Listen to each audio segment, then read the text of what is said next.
전미 예수님, 오늘은 연중 제27주간 월요일입니다. 성부와 성자와 성령의 이름으로 아멘. 오늘 복음 말씀은 착한 사마리아인의 비유인데요.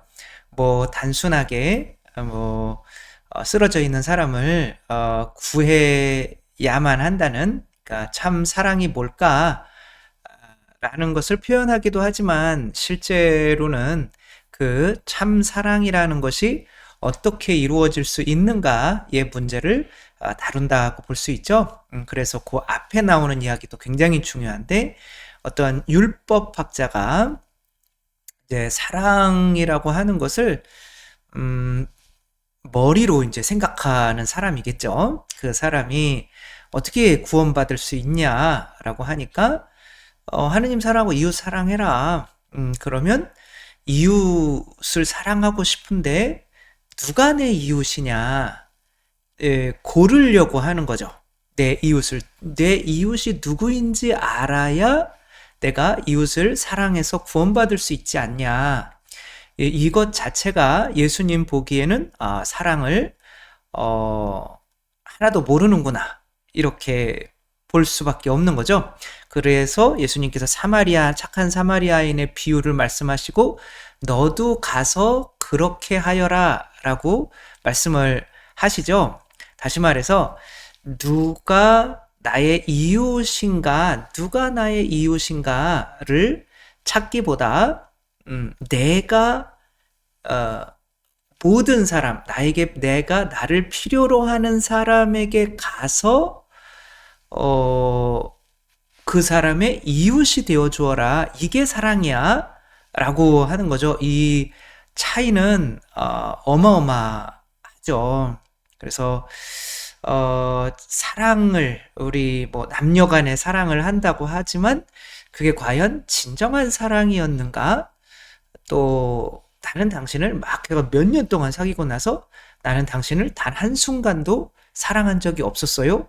이렇게 이야기할 수도 있고, 또 어떤 사람은 또 나도 그렇게 사랑했는 줄 알았는데 시간이 지나고 나서 보니까 진짜 나도 그럼 진정한 사랑을 한 번도 해보지 않았네 라고 말할 수가 있는 거죠. 진정한 사랑이 뭔지에 대한 물음을 계속 던지는, 세상에 얼마나 많은 사람들이 진정한 사랑이 무엇인지에 대한 해답을 찾을까요? 그러나 그 해답을 잘 찾지 못하고 이런 거 아닐까? 이런 의견을 제시하죠. 그런 영화 중에 하나가 바로 500일의 썸머인데, 이 썸머는 계절을 의미하기도 하지만 그 한 여자를 의미해요. 그리고 썸머라는 계절은 뭔가 이렇게 아직은 완성이 되지는 않았지만 남녀 간의 어떤 불타오르는 그런 사랑,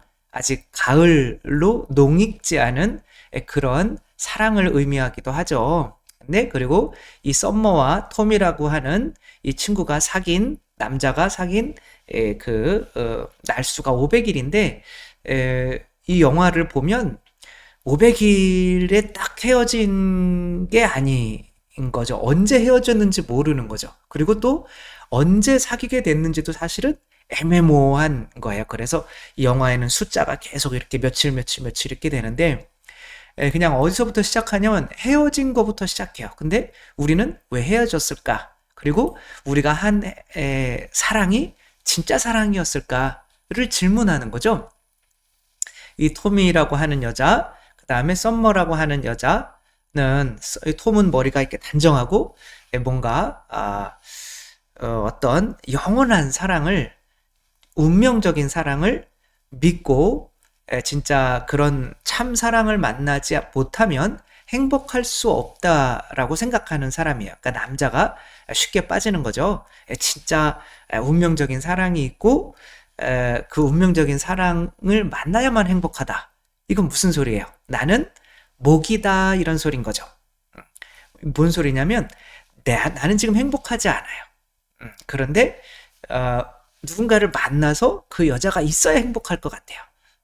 그것은 내 행복을 위해서 이 여자를 이용하겠다는 말인 거죠. 그러니까 실제로는 운명적인 사랑, 완전한 사랑을 믿는 것처럼 이야기하지만 실제로는 그 사랑을 이용해서 나를 행복하게 만들려는 모기인 거예요. 우리가 그 모기와 예수의 법칙에 맞춰보면 뭐가 사랑인지 금방 알 수가 있는데 또 이 여자도 마찬가지예요. 그래서 이 톰은 진정한 사랑을 찾기 전까지는 일에서 뭐 아무리 잘 나가고 뭐 해도 행복할 수 없어. 그래서 진정한 사랑을 찾는 사람이고 완전한 사랑, 운명적인 사랑을 찾는 사람인데 이 썸머라는 이 여자는 부모님에게 버림을 받았어요. 그래서 진짜 사랑은 없어 라고 생각하는 거죠. 그래서 이 자라나는 머리를 잘 곱게 빗은 다음에 가위로 싹둑 잘라버리면서도 아무렇지도 않아요.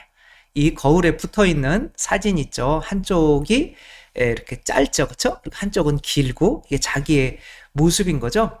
이게 머리가 이제 사랑을 의미하는 건데 사랑이 도대체 뭘까? 진정한 사랑은 없는 건데 뭔가 사랑은 자라나는 느낌인 거죠. 그러니까 사랑을 진정한 사랑은 믿지 않아요. 근데 내 사랑을 한 계단 한 계단 밟아 올라가야 되는 그런 사람인 거죠. 우리가 상상할 수 있듯이 이 두 사람이 이제 어떻게 해서 사귀게 됐어요. 그러면 제일 먼저 불안할 사람은 누구겠죠? 누굴까요? 진정한 사랑을 믿는 이 남자겠죠. 이 남자는 이제 진정한 사랑을 믿기 때문에 그리고 진정한 사랑을 찾았다고 믿고 행복하다고 믿기 때문에 이 여자에 대해서 어떤 확신을 가지고 싶은 거죠. 그렇지만 이 여자는 그리고 확신이 없으면 이 남자는 다가가지 않아요. 근데 이 여자는 확신은 줄 수 없어요. 그런데 뭔가 이 사랑은 좀 만들어가고 싶어요. 나는 그런 약속은 못해. 그러면서 뽀뽀를 해줘요. 아유 부럽다. 그래서 그런 뽀뽀를 해주면서 그러니까 남자는 이해를 못하는 거죠. 왜 너는 나를 완전한 사랑으로 생각하지도 않으면서 이렇게 뽀뽀를 하니? 그러니까 그런 거 안에서 이렇게 갈등이 오는 거예요. 그리고 마지막에 한 바에서 사건이 일어나요. 이 여자에게 이제 추근덕대는 멋진 남자가 있어요. 근데 이 여자는 싫다. 그러는데 이 남자는 이렇게 추근덕거리는 그리고 여자를 괴롭히는 얘한테 한마디도 못해요. 너무 덩치도 크고 얼굴도 잘생겼고 자기보다 돈도 많게 생겼고 이런 거죠. 그래서 이거는 운명적인 사랑인데 뭐 여자가 알아서 하는 거지 이렇게 생각하는 거죠. 근데 이 여자는 사랑은 키워가는 건데 이 남자가 자신에게 너무 노력을 안 하는 거야. 그냥 운명만 왜 가지고 그러냐 하는 거죠. 그런데 이 남자가 가면서 야, 또 저 쟤랑 같이 온 거야? 내가 이렇게 하는데도 한마디도 못하는 저런 쫌팽이 같은 놈이랑 어떻게 사귀냐? 그러니까 그제서야 화가 나서 이제 주먹질을 서로 하게 되죠. 그래서 이제 집에 와서 이렇게 이야기하는데 헤어져. 그러니까 왜 내가 널 보호해 주려고 했는데 라고 하니까 이 여자가 진짜 네가 나 위해서 싸운 거야? 나 때문에? 네 자신 위해서 네가 그 사람이 너에게 쫌팽이라고 하니까 네가 열받아서 그런 거지 나 보호해 주려고 한 거야? 이런 거죠. 그러니까 이게 계속 엇갈리는 거예요. 그러면 우리 이 여자친구는 그러면 우리 헤어지긴 하는데 친구부터 다시 시작하자. 이 여자는 사랑을 키워가는 거예요. 다시 시작하자 라고 하려고 하고 남자는 야 지금까지 우리가 잠도 함께 자고 했는데 친구를 하자고? 됐어. 그러면 이렇게 헤어지게 한 거죠. 도대체 그러면 이제 시간이 지나서 여자는 이제 머리를 안 잘라요. 머리를 길러. 그러니까 이건 뭐예요? 더 이상 이제 운명적인 사랑을 여자는 조금은 믿게 된 거죠. 그리고 남자는 또 좀 바뀌어요. 운명적인 사랑은 없나? 내가 노력하는 게 사랑인가? 이렇게 서로 의 생각이 이제 교차되지만 둘은 헤어지고 이제 서로 또 다른 사람을 여자는 또 운명적인 남자를 또 만나려고 하겠죠. 또 남자는 또 노력하는 그래서 이제 가을이라고 하는 어텀이라고 하는 여자를 자기가 노력해서 또 사귀게 되죠. 뭐 누구를 뭐 지칭하기는 뭐하지만 인간이 이렇게 사랑하면서 서로 어긋나는 게 왜 그럴까요? 상대를 사랑한다고 생각하지만 실제로는 자기 자신을 사랑해서 그런 거죠.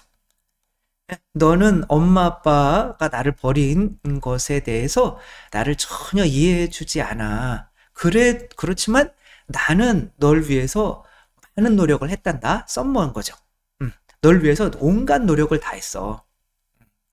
근데 이 남자 입장에서 그래. 너는 나한테 운명이라고 하는 그런 믿음을 주지 않았어. 라고 하면서 실제로는 이 여자를 통해서 자기 자신을 행복하게 하려고 한 거죠. 그러니까 이게 남자 여자가 만나서 헤어지는 어떤 가장 큰 문제점들을 두 사람을 빗대어서 한 아주 좋은 영화인 거죠. 그러니까 이것을 해결할 수 있는 유일한 방법은 뭘까요? 어, 이 우리가 사랑이라고 하는 것이 내 힘으로 하려고 하니까 결국에는 내 힘으로 하려고 하면 나의 이기적인 욕구가 거기에 가미되지 않을 수가 없는 거죠. 썸머 입장에서도 나는 노력은 하는데 너는 왜 나한테 노력 안 해? 이렇게 느끼는 거죠. 그리고 너는 왜 나 알아주지를 않아? 그리고 상대가 이기적이라고 느끼는 거죠. 너는 맨날 운명 타령만 하면서 너 나 이용해가지고 너 행복하려고 하는 거잖아.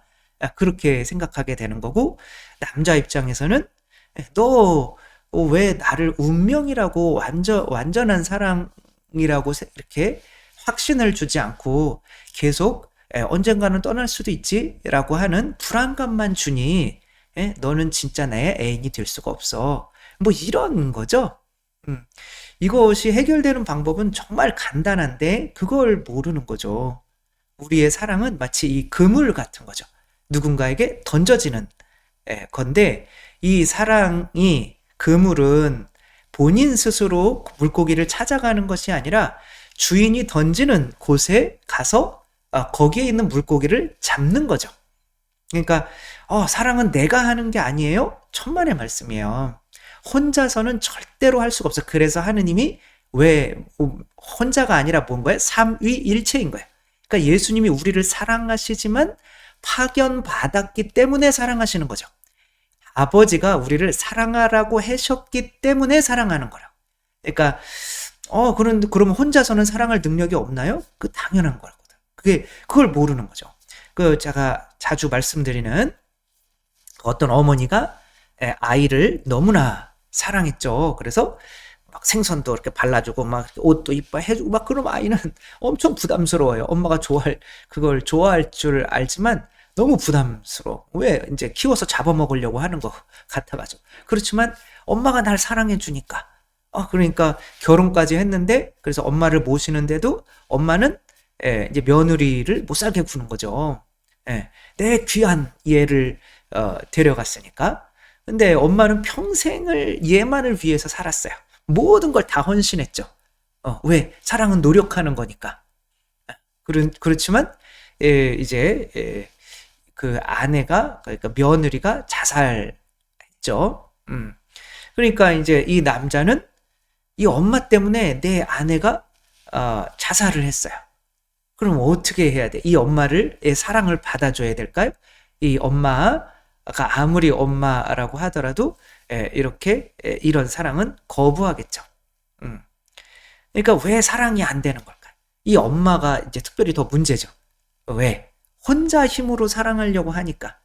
만약에 남편이 있었다면 남편과 함께 살면서 아들은 놓아줬겠죠. 그렇죠? 그러면 아내랑 또 잘 살고 그렇게 놓아준 엄마를 이 아들은 자주 찾아오면서 엄마를 고마워하겠죠. 근데 이 엄마는 파견을 받지 못한 거예요. 남편으로부터.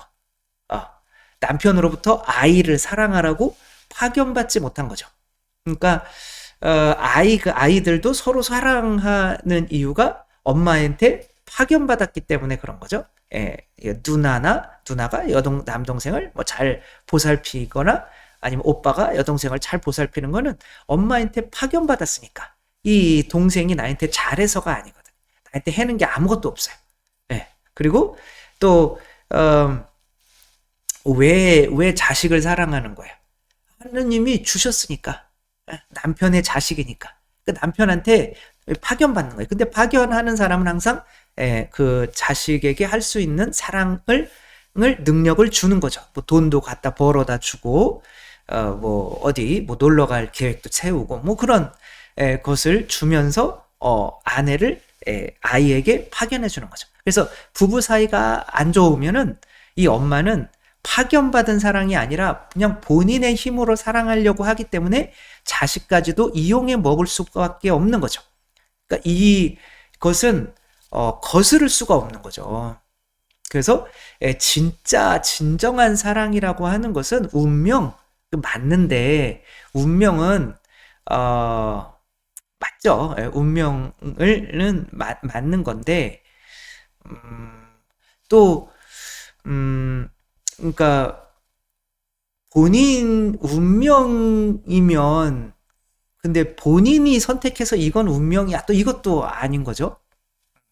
그래서 뭔 얘기 하려고 했는지 모르겠지만 그러니까 착한 사마리아인 입장에서 볼 때는 이 사람이 길가에 이제 쓰러져 있고 내가 안 도와주면 이 사람은 그냥 죽어버려요. 그러니까 지금 이렇게 길을 지나가는데 사제는 그냥 지나가 버려요. 미사해야 되니까. 레위인도 그냥 지나가 버려요. 성가대 불러야 되니까. 레지오 단원도 있는데 아무튼 그렇게 바쁘니까 지나가 버려요. 그러니까 이 사람이 운명이라고 생각하지를 않는 거죠. 하느님이 맺어준 사람이라고 생각하지를 않는 거죠. 그러나 사마리아인은 이렇게 쓰러져 있는 사람을 지나가는데 나밖에 도와줄 사람이 없는 이 상황이 바로 하느님이 나에게 맺어주신 상황인 거죠. 나는 그냥 뿌려진 그물에 불과한 거죠. 그렇기 때문에 그냥 내 힘으로 내가 다른 사람을 이용하려고 하는 그런 사랑은 누가 나의 이웃일까? 누가 내가 머리를 이렇게 길러가면서 내가 노력해서 얻을 수 있는 사랑이 누구일까? 이거 본인이 찾는 거잖아요. 누가 내 이웃입니까? 혹은 나를 행복하게 해줄 운명 같은 사람, 이것도 본인이 찾는 거잖아요. 하느님이 이런 상황에 내려줄 수밖에 없는 그런 확신을 가지지 못하는 사랑은 오래갈 수 없다는 거죠. 그래서 얼마 전에 뭐 저희 성당에 오셔가지고 소공동체 봉사자들 강의를 이제 해주신 분들 혹은 뭐 성령기도회 뭐 이런 데서 오시는 강사들 얘기 들어보면 다 똑같아요. 이분들은 막 선교, 사랑이 흘러 넘쳐요. 그러면 막 만나는 사람마다 다 막 선교를 하려고 해요. 근데 이분들은 파견받아요. 그래서 어떤 분은 뭐 택시를 탔는데 그 택시를 타자마자 뭐 그냥 이야기하는 거예요. 나는 천주교 신자고 어디로 가고 있는 중이고 뭐 하는데 그러니까 그럼 저도 천주교 신자인데요. 그러면 이제 본인이 어떤 마귀에 쓰여가지고 뭐 이렇게 하는데 거의 지옥까지 갔다가 온 거죠. 그래서 진짜 죽음까지 갔다가 하느님의 은총으로 다시 되돌아온 사람, 자기와 자기를 말을 이해해 줄 수 있는 사람을 이 택시 운전사가 찾고 있었던 건데 그분도 숨이 막혀가지고 호흡이 안 쉬어져가지고 죽음 직전까지 갔다가 주님이 나만 살려주신다면 내가 평생을 정말 당신의 도구로 살겠습니다 라고 서원을 한 거예요. 죽기 직전. 그러니까 다시 숨이 돌아와서 이제 살아나신 거죠. 그러니까 만나는 사람마다 선교를 하려고 하는 거예요. 그리고 그렇게 만나는 사람들에게 본인이 그물처럼 파견을 받은 거죠. 그러니까 택시 운전사에도 그냥 택시만 타고 가는 게 아니라 그 사람에게도 내가 그런 사람이라고 하는 거 또 돌아올 때 그럼 다시 이 택시를 타겠다. 그래가지고 기다리라고 해서 그런저런 이야기를 하며 뭐 어떤 그 또 한 분은 이제 이 여행사를 하시는데 이 귀만 이제 귀가 이제 수술을 하면 그 일정상 이게 안 되는 거죠. 그리고 수술을 하게 되면 비행기도 못 타게 되고 그러면 이제 그 직업을 접어야 되는 그런 상황에서 귀만 치유해 줄 수 있으면 이제 소원을 하는 거죠. 치유해 주시면은 당신의 정말 도구로 평생을 살겠습니다. 그러니까 그렇게 파견받는 거죠. 은혜를 받아서 파견받는 거죠. 그러니까 그런 분들은 막 비행기를 타서 막 스튜디오스한테 뭐 나는 천주교 신자인데 뭐 얘기하다 보면 내가 30년 동안 냉담했는데 집안이 어렵고 막 스튜디오스 와서 상담하다가 냉담 풀고 뭐 이런 일들이 계속 일어나게 되는 거죠. 그래서 뭐 누가 운명적인 사람일까 이런 걸 찾는 것도 내가 찾는 거잖아요. 내가 노력해서 진짜 사랑을 찾아가는 것도 내가 찾는 거잖아요. 그러니까 내가 하려고 하는 사랑은 다 내 자신을 위한 거지 진짜로 상대를 위한 사랑이 될 수가 없는 거죠. 그렇기 때문에 오늘 진정한 사랑은 파견을 받아야만 되는 그런 사랑이다. 혼자 할 수 있는 사랑은 없다. 우리 모두는 어떠한 상황에서 제가 여러분들을 만나는 것도 주님께서 여러분들에게 이렇게 저를 뿌리시는 거죠. 그러니까 제가 이것을 들어주시는 여러분을 안 들어주시는 분보다 보이진 않지만 더 사랑할 수 있게 되는 거죠. 사랑은 파견받지 않으면 이기적일 수밖에 없어서 나의 사랑은 진정한 사랑은 항상 파견받은 사랑이라는 거 주님의 은혜에 보답하는 사랑이어야 된다는 거 항상 생각하며 진정한 사랑을 하는 우리 모두가 되었으면 좋겠습니다. 주님께서 여러분과 함께 전능하신 천주 성부와 성자와 성령께서는 여기 모인 모든 이에게 축복을 내리시어 길이 머물게 하소서. 주님과 함께 가서 복음을 전합시다. 하느님 감사합니다. 성부와 성자와 성령의 이름으로 아멘. 감사합니다. 사랑합니다.